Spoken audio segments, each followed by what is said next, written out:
His name was Xuanzang, and in the 7th century AD, he trekked from China to India in search of sacred Buddhist texts. In 632 AD, Xuanzang had Bamyan in his sights. These people are remarkable among all their neighbors for love of religion. There is not the least absence of earnestness and utmost devotion. After a long desert trek, Bamyan must have been a vision of unsurpassed splendor. Xuanzang had arrived when the Silk Road oasis was at its zenith. What unfolded before him was a valley lush with agriculture and a vast royal city. But the valley's centerpiece would reward every arduous step of the pilgrim's journey of faith, the giant Buddha of Bamyan. To the northeast of the royal city, there is a mountain on which is placed a stone figure of Buddha, 150 feet high. Its golden hues sparkle on every side, and its precious ornaments dazzle the eyes by their very brightness. Xuanzang arrives here, and he is blown away by the gold, by the flames on the shoulders, by the mask. That description has to be the one that was situated where we are today, the 55-meter-high Buddha. But according to Xuanzang, that wasn't all there was. Somewhere lay a third Buddha, more than 1,000 feet long. Part scholar, part detective, Dr. Tarzi knew that to find the sleeping Buddha, he first had to locate the monastery that housed it. To the east of the city, 2 or 3 li, there is a monastery in which there is a figure of Buddha lying in a sleeping position as when he attained nirvana. The figure is in length about 1,000 feet. Could Xuanzang's description be true? If so, hidden under centuries of earth, the monastery wasn't giving up its secrets. To unlock them, Dr. Tarzi had to get inside the head of the monk and plot each step of his journey. De la ville royale, il arrive au Grand Bouddha.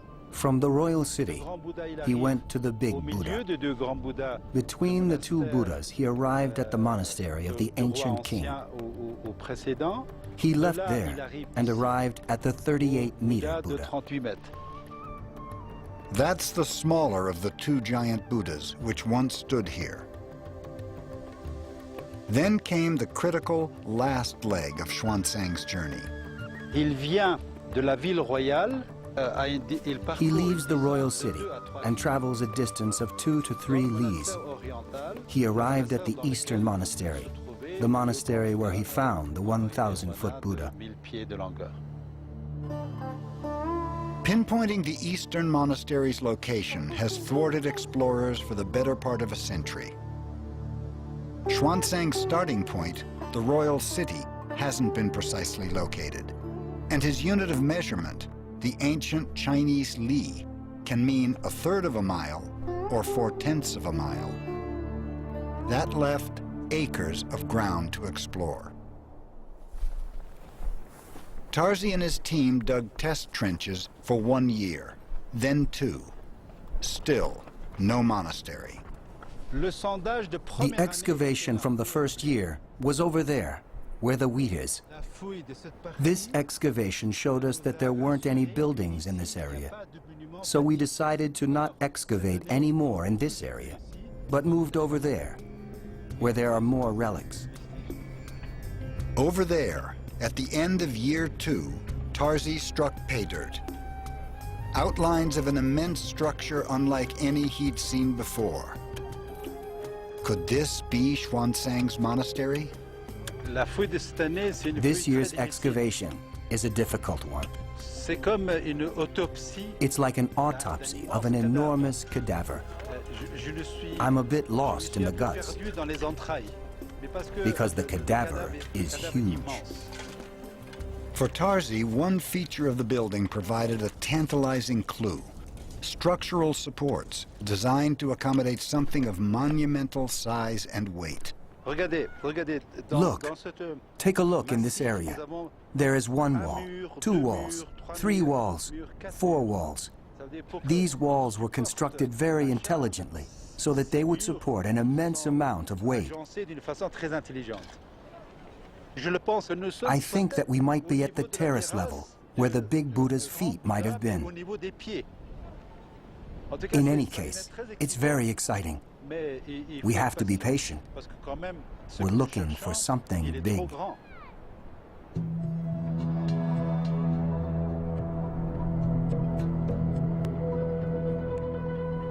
Yet already the archaeologist has extracted art objects nearly as extraordinary as the Colossus itself. And these exquisite Buddhist sculptures raise Tarzi's hopes that he's found Xuanzang's monastery. From the moment that I found this collection of statues and the other things that we have found this year, God willing, we are in the monastery where the 1,000-foot sleeping Buddha was found. We are sure that we are in a monastery. 100% sure. I was going to say 1,000%. But has the sleeping Buddha, like these sculptures, survived the onslaught of 1,400 years? Dr. Tarzi and his students are due back at school in France. He has just a week to find out. Dr. Tarzi is far from alone in his quest to right wrongs committed by the Taliban. He's part of a brotherhood of Afghan artists and art lovers for whom the destruction of the Bamyan Buddhas became a thundering call to arms. With courage and ingenuity, they began fighting back.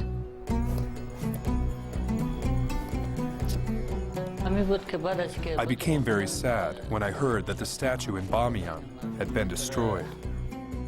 A rumor was spreading that the artwork exhibited in the National Gallery and the National Museum would be the next victims. Mohammed Youssef Assefi is a medical doctor and prominent Afghan painter. For him, the Taliban's reign of terror hit home when henchmen slashed artwork at the presidential palace and the Ministry of Foreign Affairs. Some of the paintings were Assefi's own. I must tell you, I wanted to cry.